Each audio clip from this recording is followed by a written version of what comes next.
Hello, this is Roger Shouse, and this is Jumpstart Rewind. This is part of our Heaven Bound podcast family. Acts 15 and verse 39. And there occurred such a sharp disagreement that they separated from one another. Barnabas took Mark with him and sailed away to Cyprus. Disagreements are a part of life. Husbands and wives do not always agree. Consider the most asked question after worship services. Where do you want to go to eat? And when the reply is, I don't care, a suggestion is made. Obviously, the person did care because that's not the place they went to eat at. The climate running through our country right now is not healthy when it comes to disagreements. Name-calling, shouting, and even violence has filled the air when groups clash. Charlie Kirk built his short career around talking to those who disagreed with him. He'd make a person think. He'd make a person have a reason and proof for what they were saying. He was a major impact in the minds of many young college students. But Charlie Kirk was assassinated. Someone didn't agree with him. In our verse today, traveling companions and friends, Paul and Barnabas, have a disagreement about another person, Mark. On the last trip, Mark left. He didn't stay with it. Scared, homesick, not what he thought it would be. For whatever reason, he left. Now it's time for the next journey. Barnabas, the one who gave Paul a chance when it came to Jerusalem, wants to take his cousin Mark. Give him a second chance. Paul had nothing to do with that. Words were said. Paul doesn't seem to pull rank on Barnabas by saying that he's an apostle, but nothing could be solved. They split. Paul goes one way and Barnabas and Mark the other way. Who was right? Who was wrong? Who should have given in? Backseat drivers can discuss that all day long and not reach a conclusion.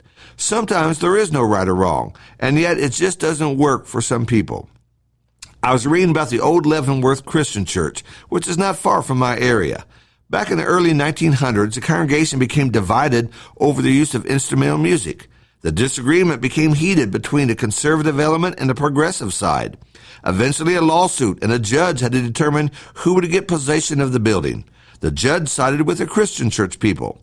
During the heated period, someone had died, and a conservative group wanted to have the funeral at the church building. Tensions ran thick and very strong. On the day of the funeral, a member of the progressive side blocked the door with his shotgun.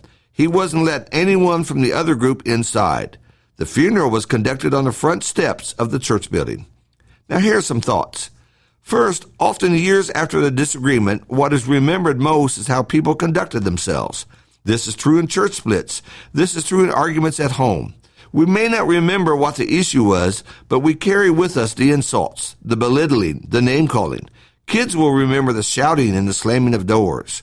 A person tends to lose their cool and their temperament when confronted by something that they do not agree with.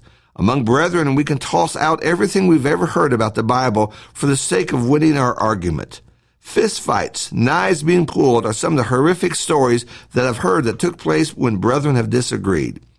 It's time we take a long, long look at how we handle our disagreements. Secondly, some things that people argue about aren't worth arguing about. In the process of winning a battle, we may lose the war. I may get my way, but in so doing, some brethren become so upset that they leave. Is that good? Is that worth it? Now, when it comes to the pattern of God has given us about salvation, worship, organization, certainly we must defend the gospel. But a lot of disagreements surround the color of paint on the wall, or the kind of curtains in the window, or which songbook to use. And when we don't get our way, we can really get in the way. We can behave like little children who pout, cry, complain, and tell everyone who will listen to them how terrible we have been treated. Being subject to one another, as Ephesians tells us to do, reminds us that I won't always get my way. In fact, the larger the group, the less I will get my way. A disciple can live with that in peace. A selfish person won't, and that becomes the heart of the matter. Third, the amazing thing about this Paul and Barnabas disagreement is that years later, Paul's in Rome, a Roman prison, and he asked Timothy to bring Mark, the same Mark that's now useful, Paul says. Paul has changed his view about Mark. Mark had proven himself. When we have disagreements, we must be willing to allow a person to change. We ourselves change. This is where grace and forgiveness and apologies go a long way into building friendships and fellowship. I expect more people have left the congregation not because of what was taught, but because they didn't get their way or there was something that they disagreed with. I'm not sure if our culture will ever get any better with disagreements. Society has no foundation to work with. But among the people of God, we do better, we know better, and we can be better. Blocking the front door with a shotgun. I suppose he felt good about what he did. I wonder what he would have thought had the roles been reversed. In anger, we tend to forget the golden rule. Thank you for listening.